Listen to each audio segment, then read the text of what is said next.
ეთერშია კურიერი 12 საათზე ახალ ამბებს თამარ ურუშაძე გაგაცნობთ. რამდენიმე საათში ნიუ-იორკში გაეროს გენერალური ასამბლეის მე-80 სესია გაიხსნება. გენერალური დებატების დაწყებამდე ერთი დღით ადრე ჯერ საიუბილეო თარიღთან დაკავშირებული მაღალი დონის შეხვედრა გაიმართება. გახსნის საზეიმო ღონისძიებას მსოფლიო ლიდერებთან ერთად დაესწრება საქართველოს პრეზიდენტიც. გენერალური ასამბლეის სესიაზე დაგეგმილია მიხეილ ყაველაშვილის სიტყვით გამოსვლაც. პრეზიდენტი საუბრობს ქვეყანაში მიმდინარე პროცესებზე, მშვიდობის მნიშვნელობაზე, ეკონომიკურ განვითარებასა და საერთაშორისო მნიშვნელობის პროექტებზე. პარალელურად გაიმართება მაღალი რანგის შეხვედრებიც, მათ შორის გაეროს გენდივანთან. მიხეილ ყაველაშვილი ასევე დაესწრება ოფიციალურ მიღებას, რომელიც ამერიკის პრეზიდენტისა და მისი მეუღლის სახელით გაიმართება. ახლა ჩვენ ზეროთ ნიუ-იორკს და თამარ თათარაშვილს ჩართვათ პირდაპირ ეთერში გისმენთ თამარ. გაეროს გენერალური ასამბლეის მე-80 სესიის ფარგლებში საქართველოს პრეზიდენტი ნიუ-იორკში ვიზიტს განაგრძობს. წლევანდელი წელი ამ ორგანიზაციისთვის არის მნიშვნელოვანი რამდენიმე გარემოებიდან გამომდინარე. მათ შორის ერთი ეს არის საიუბილეო თარიღი. ზუსტად 80 წელი გავიდა ამ ორგანიზაციის შექმნიდან და რამდენიმე საათში უნდა გაიმართოს ოფიციალური ღონისძიება, საიუბილეო ღონისძიება და სესია, რომელშიც მონაწილეობას მიიღებს და დაესწრება საქართველოს პრეზიდენტი მიხეილ ყაველაშვილი. მაღალი დონის კვირეული კი სტარტს იღებს უკვე 23 სექტემბერს, როდესაც იხსნება გენერალური დებატები, სადაც არის დაგეგმილი წევრი სახელმწიფოების, ასევე სახელმწიფოთა მეთაურების, მათ შორის პრემიერ-მინისტრების და პრეზიდენტების სიტყვით გამოსვლები მაღალი ტრიბუნიდან. მიხეილ ყაველაშვილი გაეროს უმაღლეს ტრიბუნას სხვა მსოფლიო ლიდერების მსგავსად გამოიყენებს იმისთვის, რომ მან კიდევ ერთხელ დააფიქსიროს საქართველოს პოზიცია იმ მთავარ პრინციპებთან დაკავშირებით, რომელიც აქვს ამ ორგანიზაციას.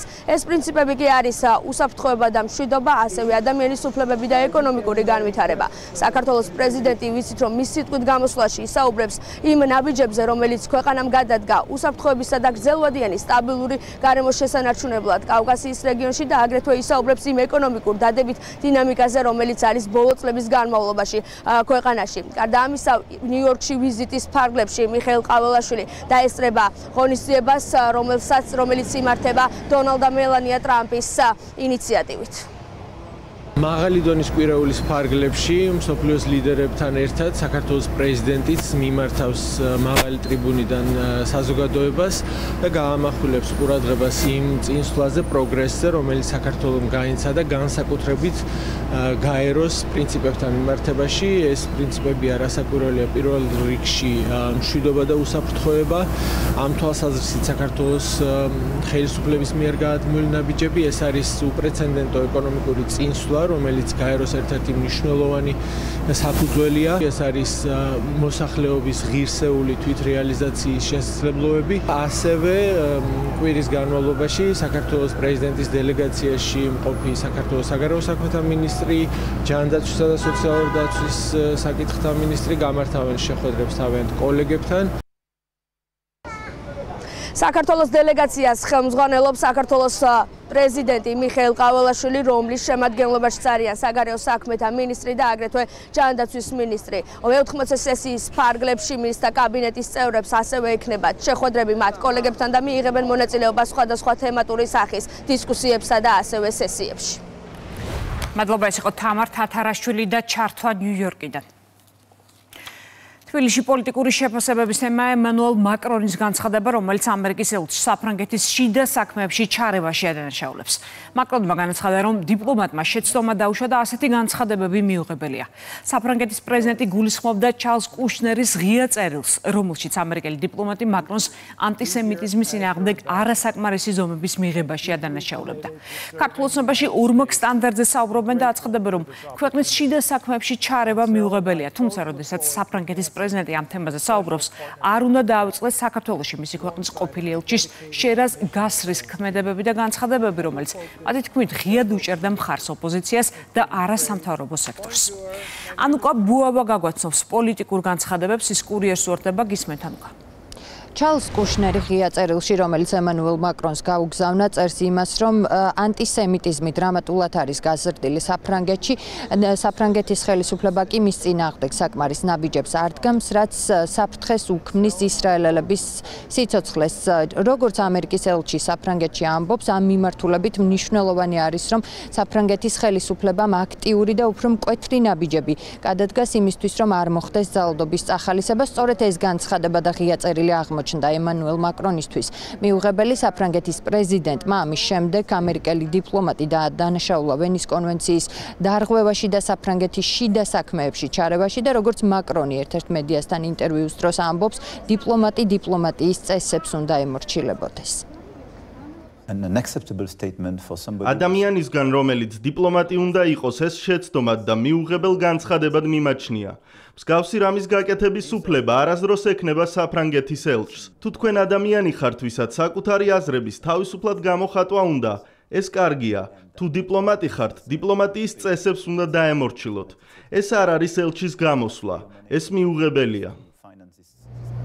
და რა მიდგომა ჰქონდა ბოლო პერიოდში თავად საფრანგეთს საქართველოსთან მიმართებით, ამასთან დაკავშირებით ოპოზიციაში ამბობენ, რომ პრობლემა საფრანგეთის დამოკიდებულებაში და ზოგადად საელჩოს მუშაობაში არ არსებობს საქართველოსთან მიმართებით. ნაციონალურ მოძრაობაში ამბობენ, რომ განსხვავებული მოცემულობა არის საფრანგეთსა და საქართველოში, შესაბამისად ამ მიმართულებით პარალელის გავლება არ შეიძლება. რაც შეეხება სახელისუფლებო გუნდს დღეს მართლ პარტიაში კიდევ ერთხელ გაიხსენეს შერაზ გასრის ამერიკის ყოფილი ელჩის საქართველოში გადადგმული ნაბიჯები და მათ შორის ის თუ როგორ აფინანსებდა კონკრეტულ პროექტებს, მათ შორის ნაციონალური მოძრაობის ერთ-ერთი წევრის ირაკლი ხვადაგიანის ორგანიზაციას, რომელსაც გრანტი გადაეცა გრანტების კანონის ამოქმედებამდე რამდენიმე საათით ადრე და ასევე გაიხსენეს და ამბობენ ქართულ ოცნებაში იმასაც, რომ შერაზ გასრი იყო ერთ-ერთი, რომელიც ქვეყანაში სწორედ რადიკალურ ჯგუფებს უჭერდა მხარს, როგორც არასამთავრობო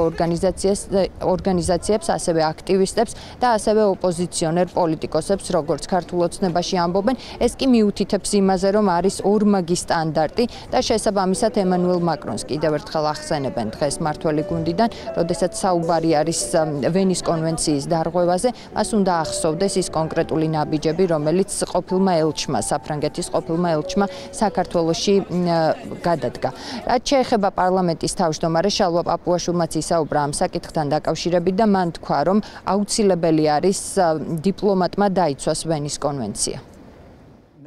საფრანგეთში მიმდინარე პროცესები არის განსხვავებული საქართველოსგან, იმიტომ რომ საქართველოს პარალელურად გავალოთ, ამისთვის უნდა სხვა ტენდენციები ქონდეს საფრანგეთის სახეზე, როდესაც ქვეყანაში დიქტატურა მყარდება, არსებობს სოფლიოში პრეცედენტი, როდესაც ამის შესახებ თუნდეს საერთაშორისო საზოგადოება დემოკრატიული სამყარო და მათ შორის დიპლომატიური კორპუსის წარმომადგენლები. ამიტომ ის რაც ხდება ქვეყანაში საქართველოში არის ძირეულად განსხვავებული, რაც ხდება დემოკრატიულ ევროპულ სახელმწიფოებში, ეს არის absolუტურად განსხვავებული, ამიტომ ერთ სიფრთხეზე ვერ განვიხილავთ.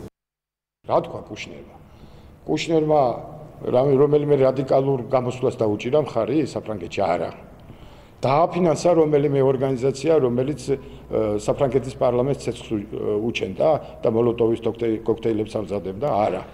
ერთადერთი ფრაზა თქვა, რომ მიუღებელია, რომ საფრანგეთში არის ანტისემიტური გამოსვლები, რომ არის გამოხტომები, არის ძალადობრივი ანტისემიტური მოქმედებები და საფრანგეთის ხელისუფლებამ ცოტა მეტი უნდა გააკეთოს ამის აღსაკვეთად. ებრაელმა კაცმა ანტისემიტიზმის გამო გამოთქვა პროტესტი, უბრალოდ რომ მეტი ყურადღება მიაქცია.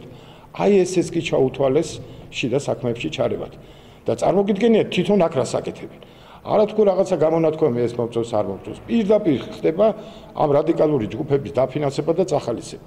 ამიტომ რა თქმა უნდა ეს უკვე ორმაგი სტანდარტიც აღარ არის, უკვე ტერმინიც აღარ ვიცი რა გამოვიყენო ამის თაობაზე. ეს არის ყოველდღე დაუშვებელი და მიუღებელი, როდესაც შენს ქვეყანაში უბრალოდ ანტისემიტიზმი არ დაუშავო, ამაზე ელჩი ლაპარაკობს და ვენის კონვენციის დარღვევაზე ელაპარაკები და შენი ელჩი პირდაპირ ხვდება, აფინანსებს და ხელს უწყობს რადიკალურ ქმედებებს ამ ქვეყანაში. სულად ვიზიარებ პრეზიდენტ მაკრონის მიდგომას, რა თქმა უნდა, სწორი არის, როდესაც სახელმწიფო აკვირდება იმას, რომ ქვეყანაში აკრედიტებული დიპლომატები მოქმედებდნენ ვენის კონვენციის ფარგლებში. ეს მნიშვნელოვანია, ვინაიდან დიპლომატებს აქვთ განსაკუთრებული სტატუსი, მათ კონვენციიდან გამომდინარე აქვთ პრივილეგიები და ამ პრივილეგიის საპირწონედ დგას ის თავშეკავებულება, რომელიც მათ უნდა გამოიჩინონ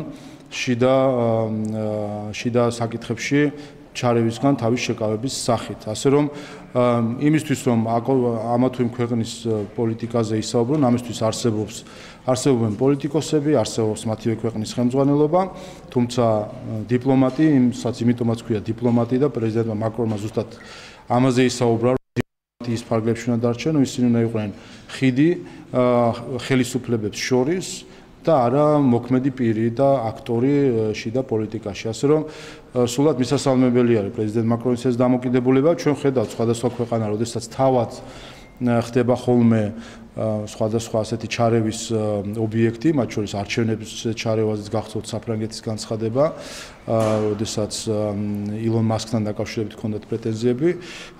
თავად რო ხდება, აცნობიერებენ თუ რამდენად მნიშვნელოვანია. ამიტომ მე იმეც ვიტოვებ, რომ ეს გამოცდილება სხვა თვალით შეახედებს უკვე დააფიქრებს საკუთარ ქმედებებზე სხვადასხვა ქვეყნის წარმომადგენლებს.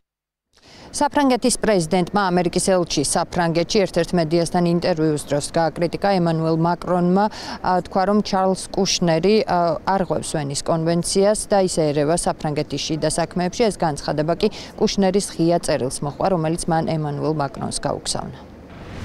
მადლობა კურიერის პირდაპირ ეთერში ანუკა ბუავა საუბრობდა.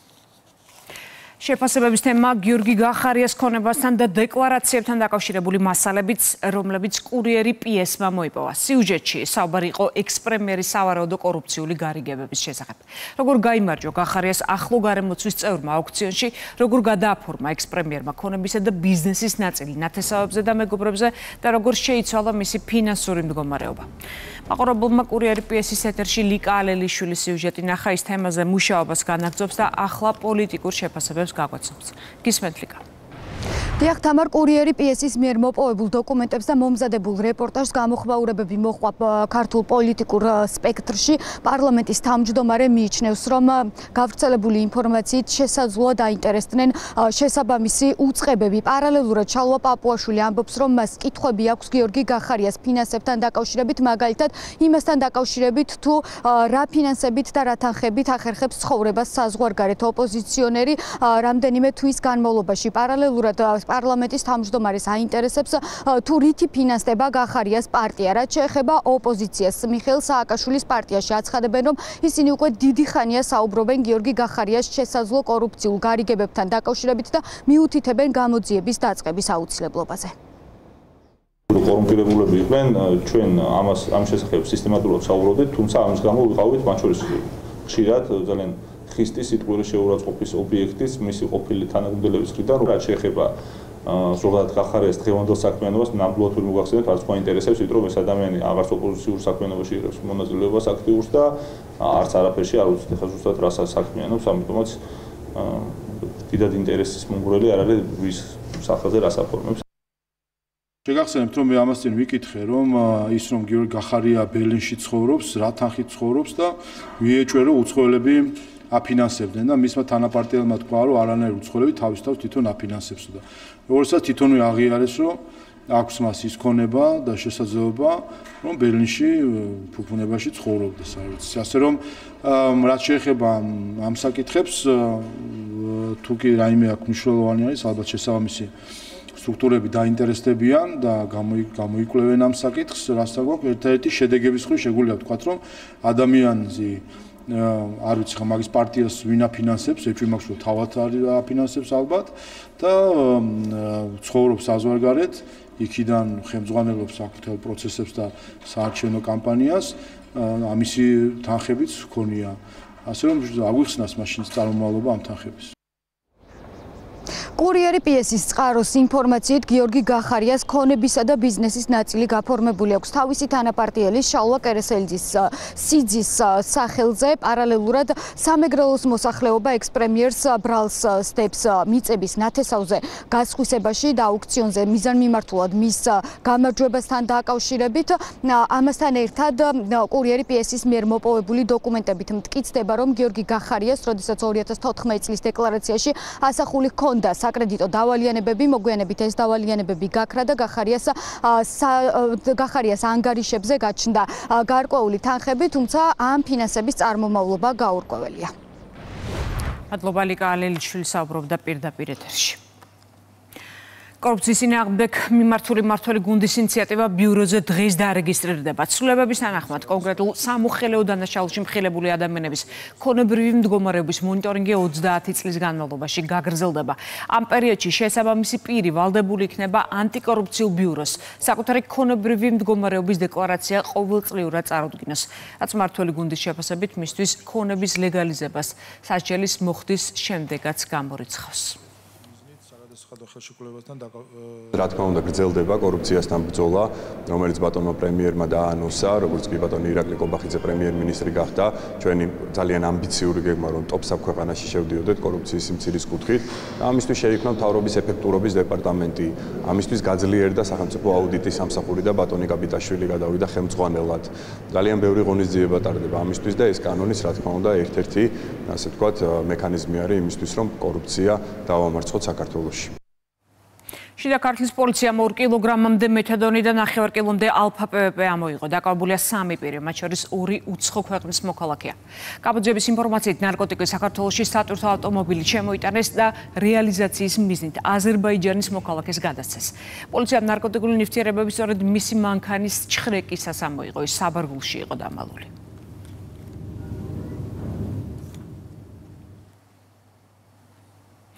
პოლიციამ განსაკუთრებით დიდი ოდენობით ნარკოტიკი ამოიღო აჭარაშიც. დაკავებულია 2 პირი, ამოღებულია მათ შორის სარეალიზაციოდ გამზადებული MDMA, ალფა პვპ და მეთადონი, ასევე დაფასოებისთვის საჭირო მასალები. დანაშაულები 20 წლამდე ან უვადო პატიმრობას ითვალისწინებს.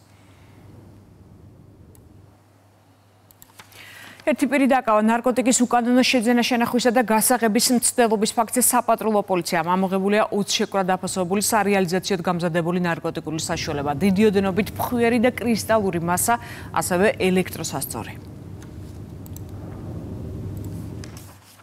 ამ წუთებში საქალაქო სასამართლოში ლევან ჯანგველაძის მკვლელობის ბრალდებით დაკავებული გელა უძილაურის პროცესი მიმდინარეობს.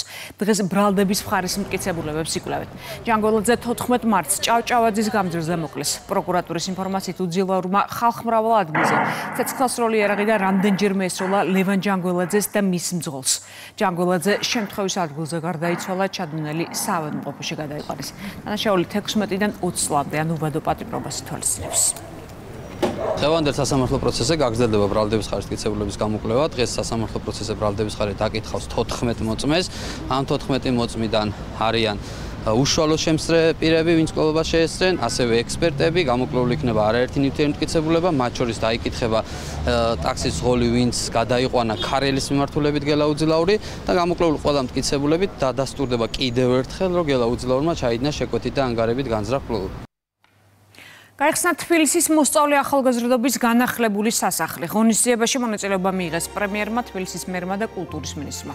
პროექტის ფარგლებში, რომელიც ღირებულებაც 56.9 მილიონი შეადგინა, გამაგრდა საძირკველი, ძირითადი და დამხმარე ნაგებობები. ასევე საინჟინრო ქსელები, ჩატარდა ფასადის რესტავრაცია, მხატვრულ-დეკორატიული დარბაზების კონსერვაცია, აღდგა ისტორიული იატაკი და ჭერი. ცნობილ სარკეებიან დარბაზში შეკრებილებს ირაკლი კობახიძემ, კახი კალაძემ და თინათი რუხაძემ მიმართეს. აქცენტი გაკეთდა ისტორიული სასახლის მნიშვნელობაზე, რომელიც ქვეყნისთვის არა მხოლოდ არქიტექტურული ძეგლი, არამედ მისი ისტორიის ნაწილია. და რა სამუშაოები ჩატარდა, მინდა ვთხოვო საქართველოს პრემიერ-მინისტრს ბატონ ირაკლი ეროვნული სასახლის გუნდს. ძალიან განახლებული მოსწავლე ახალგაზრდობის სასახლე კვლავ სიხარულით უღებს კარს ჩვენს პატარებს. შეუძლებელია აქ არ ახდეს მათი ოცნებები, მათი ნატვრა, რადგან ამ ულამაზეს და მართლაც ჯადოსნურ სამყაროს სასახლესა და ბავშვებზე უზომოდ შეყვარებული ადამიანები ემსახურებიან. მე როგორც თბილისის მერი და 4 შვილის მამამ დღეს ვარ ბედნიერი ადამიანი, რომ მომეცა შესაძლებლობა წვრილი შემეტანა სასახლის ახალი სიცოცხლის მინიჭებაში. მეშონობა არ არის მხოლოდ არქიტექტურული ძეგლი და მხოლოდ ამ თვალსაზრისით არ არის ჩვენი კულტურული მემკვიდრეობა. ეს არის ჩვენი ისტორიის განუყოფელი ნაწილი, ეს არის სასახლე, რომელიც ინახავს ჩვენი ქვეყნის ისტორიას. ჩვენი ისტორიული ძეგლების განახლება არის დედაქალაქის მერიის პროგრამის ერთ-ერთი მნიშვნელოვანი ნაწილი და რა თქმა უნდა, ეროვნული სასახლის რეაბილიტაციაც არის ამ მნიშვნელოვანი პროგრამის გაგრძელება. და მე დარწმუნებული ვარ, რომ ეს სასახლე, ეროვნული სასახლე, კიდევ მრავალ თაობას აღვსდის ჩვენს ქვეყანას კიდევ მრავალი თაობა დაეუფლება აქ ხელოვნების საფუძვლებს, მეცნიერების საფუძვლებს. დღეს ვიხსენებდით მე და პრემიერ-მინისტრი 2016-17 წლებში გვაქვს ფოტო მასალა გადაღებული, სადაც ვდგევართ და სასახლის მომავალზე ვლაპარაკობთ, ის მაშინ პარლამენტს წარმოადგენდა და მე ვიყავი სასახლის ხელმძღვანელი და მადლობა თქვენ ამ დობისთვის და ამ დახმარებისთვის. ეს მარტო არქიტექტურული კომპლექსი და ანსამბლი კი არ არის ჩვენთვის ის რაც უნდა გვეძვირფასებოდეს. ეს არის ადგილი, სადაც ჩვენი ქვეყნის დამოუკიდებლობა გამოცხადდა, სადაც ჩვენი ქვეყნის დამოუკიდებლობისთვის იბრძოდნენ ადამიანები და ამ კედლებს ეს ახსოვს. ეს სასახლის კედლები ძალიან ბევრ ძვირფას ისტორიას ინახავს და ამიტომ, როდესაც დაიგეგმა სასახლის რეაბილიტაცია, აქ მიზანი არ იყო მხოლოდ დაზიანებული ნაწილების აღდგენა. აქ მიზანი იყო სასახლისთვის ახალი სიცოცხლის მინიჭება. სასახლის რეაბილიტაცია მიმდინარეობდა თბილისის განვითარების ფონდის ხელმძღვანელობით და თბილისის მუნიციპალური ლაბორატორიის ზედამხედველობით. მე მინდა ამ ორივე გუნდის თანამშრომლებს, რომლებსაც ყურადღება და მონდომება არ მოუκლიათ სამუშაო პროცესისთვის, უღრმესი მადლობა გადაუხადო. და ხდება ქვეყნის ფარგლებს გარეთ ორი ადამიანი ემსხვერპლა რუსეთის სარაკეტო თავდასხმას ზაპოროჟიეში არიან დაშავებულები. ადგილზე სახანძრო სამაშველო ოპერაცია მიმდინარეობს. დაზიანებულია სამოქალაქო ინფრასტრუქტურა. აფეთქებები იყო კიევშიც. ბორისპოლის აეროპორტის მიმდებარედ დარტყმის სამიზნე გახდა ქალაქის სუმიც. გაერთიანებულმა სამეფომ კანადამ და ავსტრალიამ პალესტინის სახელმწიფოს დამოუკიდებლობა აღიარეს. განცხადებები გააკეთეს სამივე ქვეყნის პირველმა პირებმა. ვუერთდებით 150-ზე მეტ ქვეყანას, რომლებიც ასევე აღიარებენ პალესტინის სახელმწიფოს, აღნიშნა სტარმარმა. ტერორიზმის დაჯილდოება ასე შეაფასა მათი გადაწყვეტილება ისრაელის პრემიერმა.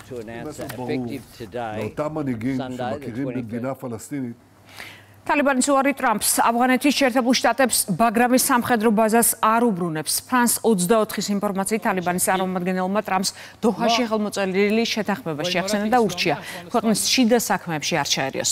თუ ავღანეთი არ დაუბრუნებს ბაგრამის ავიაბაზას ამერიკის შეერთებულ შტატებს, ძალიან ცუდი რამ მოხდება დაწერა რამდენიმე დღის წინ ტრამპმა საკუთარ სოციალურ ქსელში.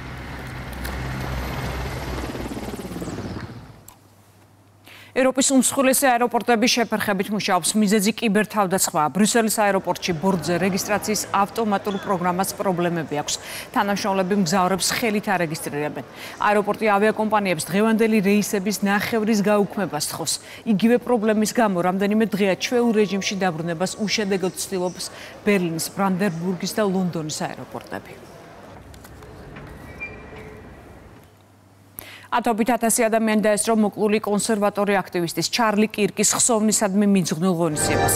არიზონაში შეკრებილებს ამერიკის შეერთებული შტატების პრეზიდენტმა, ვიცე-პრეზიდენტმა, სახელმწიფო მდივანმა, კირკის მეუღლემ და მხარდამჭერებმა მიმართეს. დონალდ ტრამპმა კირკის მკვლელობაში რადიკალი მემარცხენეები კიდევ ერთხელ დაადანაშაულა. მისი განცხადებით, იუსტიციის დეპარტამენტში დაწყებულია გამოძიება იმ რადიკალურ მემარცხენე ქსელების გამოსავლენად, რომლებიც პოლიტიკურ ძალადობას აფინანსებენ. I forgive him. და კვლავ საქართველო ხეტყის უკანონო მოპოვების ფაქტი ზემო აჭარასა და იმერეთში, შუახევისა და ხულოს მუნიციპალიტეტებში გარემოს დამცველებმა 3 ობიექტი დალუქეს. დაურეგისტრირებელი საამქრო აღმოაჩინეს ხარაგაულშიც ამოღებულია უკანონოდ მოპოვებული დიდი ოდენობით ხეტყი.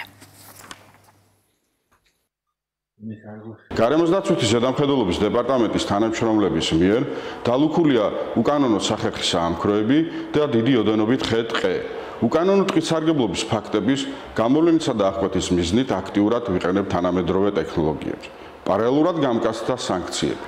კომპლექსურად ყველა ფენდებებიდან გამომდინარე იკლო უკანონო ტყის სარგებლობის ფაქტებმა. იმედია, ტენდენცია გაგრძელდება, რაც გარემოს ზიანის პრევენციისთვის უმნიშვნელოვანესი. ივან ჯავახიშვილის სახელობის თბილისის სახელმწიფო უნივერსიტეტში დღეიდან ახალი სასწავლო წელი იწყება. პირველ კურსელებს რექტორი შეხვდა და წარმატებები უსურვა. TSU-ში სწავლის იმ აბიტურიენტების უმეტესობა, რომელმაც სახელმწიფო გრანტი მოიპოვა. მე მინდა ყველა პირველ კურსელს მიულოცო სწავლის დაწყება. დღეს თბილისის სახელმწიფო უნივერსიტეტში იწყება ლექციები და 7000 სტუდენტი, 7000 პირველ კურსელი გადმოაბიჯებს თბილისის სახელმწიფო უნივერსიტეტის კარს და შეუდგება საუნივერსიტეტო ცხოვრებას. ეს ძალიან მნიშვნელოვანი ეტაპია თითოეული მათგანის ცხოვრებაში.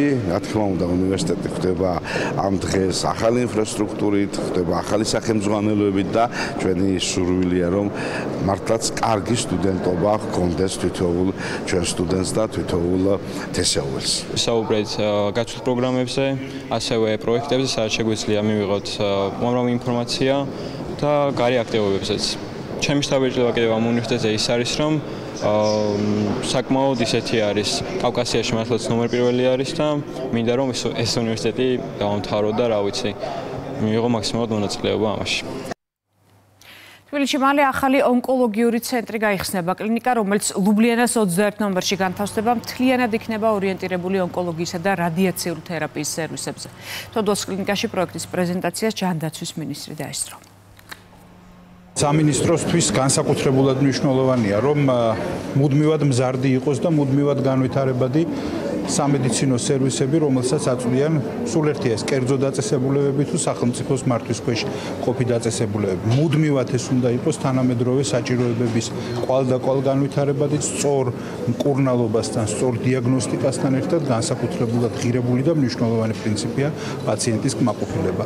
ვფიქრობ, რომ მართლაც ერთ-ერთი სანიმუშო დაწესებულებაა და მათი პრინციპებით, მათი მიდგომებით ეს განსაკუთრებულად დაფასებას მოითხოვს. ახალი ონკოლოგიური ცენტრი, რომელზეც მუშაობა თოდუას კლინიკამ დაიწყო, წარმოადგენს მტკიცებულებას თოდუას კლინიკის თავდადების მისი მისიის მიმართ, რომ ონკოლოგიური პაციენტებისთვის ხელმისაწვდომი გახადოს ჯანდაცვის სერვისები საქართველოში. მოხარულები ვართ, რომ რჩებით საქართველოს ჯანდაცვის საყრდენ ზალად. გარემოსდაცვის სამინისტროში პლასტიკის პროდუქციის მწარმოებლებთან, იმპორტიორებთან და სავაჭრო ქსელების წარმომადგენლებთან სამუშაო შეხვედრა გაიმართა. იმ შეელეს ისეთი მოდელის შემუშავებაზე, რომელიც ხელს შეუწყობს როგორც ეკოლოგიურ უსაფრთხოებას, ასევე კერძო სექტორის განვითარებას. ბიზნეს ასოციაციის წარმომადგენლებმა ყურადღება გაამახვილეს ახალ რეგულაციაზე გადასვლის ვადებზე. პლასმასის ჭარბი მოხმარება დღეს ერთ-ერთ მთავარ გამოწვევად რჩება. ჩატარებული კვლევით, საქართველოში ყოველწლიურად 4-დან 6,000 ტონამდე პლასტიკატის პროდუქტი გამოიყენება. გარემოსდაცვის სოფლის მეურნეობის სამინისტრო აქტიურად მუშაობს ერთჯერადი გამოყენების პლასტიკის საკითხის რეგულირების მიმართულებით. განვიხილეთ ერთის მხრივ ის სიკეთე, რაც ამ რეგულაციას შეიძლება მოიტანოს ქვეყნისთვის, როგორც გარემოსდაცვის ასევე ჯანმრთელობასთან დაკავშირებული მიმართულებით, მაგრამ ასევე მოვისმინეთ ის გამოწვევები, რაც შეიძლება ბიზნესს ჰქონდეს ამ რეგულაციის შემოღების პირობებში. ეს პირდაპირ კავშირში არის ჯანმრთელობასთან, თუმცა ცადია ბიზნესს თავისი მოსაზრებები, თავისი კითხვები აქვს, თუ რას გამოიწვევს, რაზე მოქმედება ექნება და ვადები, რომელიც ასევე განსაკუთრებით მნიშვნელოვანია იმპორტიორებისთვის, ვინაიდან მათ წინასწარ აქვს შექმნილი გარკვეული მარაგები და ამის ამოყიდვის შესაძლებლობა ბიზნესს აუცილებლად უნდა მიეცეს. გაუჭირდება ბიზნესს არ არის მარტივი ეს ყველაფერი არის გადასაწყობი, რაც საბოლოო ჯამში ფინანსებზე გადის. მარტო იმპორტი ცოტა უფრო მარტივი მოსაგვარებელია, ვიდრე წარმოება და დანადგარების გადაწყობა, რომ ეკოლოგიურად სუფთა პროდუქცია მიაწოდო მომხმარებას, მაგრამ დაუძლეველი არაფერია. არჩევნებამდე 12 დღე რჩება გრძელდება წინასაარჩევნო კამპანია. ქართული ცნობის ისნის მაჟორიტარობის კანდიდატი კახალ აბუჩიძე მოსახლეობას მეტრომშენის დასახლებაში შეხვდა. აქცენტი გაკეთდა უკვე დასრულებულ ინფრასტრუქტურულ პროექტებსა და გეგმებზე. შეხვედრას პროპორციული სიის კანდიდატები ბექა დავითულიანი და გურამ ნიკოლაშვილიც ესწრებოდნენ. ვარ ბედნიერი, რომ ასეთი განწყობით ხვდებიან. ეს არის გამოწვეული იმით, რომ ჩვენ ერთმანეთს ძალიან კარგად ვიცნობთ. ძალიან კარგად ვიცნობთ გასული 4 წლის განხორციელებული პროექტებით. დღეს შევაჯამეთ ეს პროექტები და ვისაუბრეთ სამომავლო გეგმებზე, რომელსაც ჩვენი გუნდი გაახორციელებს როგორც ქალაქის მასშტაბით, ასე კონკრეტულად ისანსა და მეტრომშენის დასახლებაში. ახლა გამგებელი იყო ამ უბნის ყველა პრობლემის შესახებ ინფორმირებულია და ერთად დავსახავთ გადაჭრის გზებს და შევეცდებით მაქსიმალურად მოსახლეობას დავუდგეთ ხარში და გაუკეთოთ ყველაფერი, რასაც შევძლებთ და რაც ჩვენს ხელთ არის საშუალებები. მოსული არის ამდენი ადამიანი, რაც მეტყველებს მაღალ მხარდაჭერასა და ჩართულობაზე, რაც ადამიანებს, მოქალაქეებს, აქაურ მაცხოვრებლებს აქვთ თვითმმართველობის არჩევნებაზე, არჩევნების მიმართ და თბილისის მერის არჩევნებზე და სასიხარულოა რომ არის ესეთი აქტიურობა. საქართველოს სპორტის მინისტრის ოფიციალური ვიზიტი აზერბაიჯანში. სამინისტროს დელეგაციამ ბაქოში სპორტული ინფრასტრუქტურა დაათვალიერა. მინისტრმა მოინახულა აზერბაიჯანის სპორტის აკადემია, გაეცნო საწყალოსნოს სპორტულ ცენტრს, ესტუმრა ტანვარჯიშის არენას და შეხვდა ათლეტებს. ბაქოში ოფიციალური ვიზიტის პაგლებში დღეს შესაძლებლობა მქონდა დამეთვალიერებინა საწყალოსნო კომპლექსი და ტანვარჯიშის არენა. ასევე გავცნობოდი მათ მიმართვის მეთოდებს. ეს იყო ბოლო ინფორმაცია. კურიერი გემშვიდობებათ 2 საათამდე. თქვენ კი დღის სხვა სიახლეებს გაიცანთ ჩვენ ვებგვერდზე rustavy.ru. დროებით.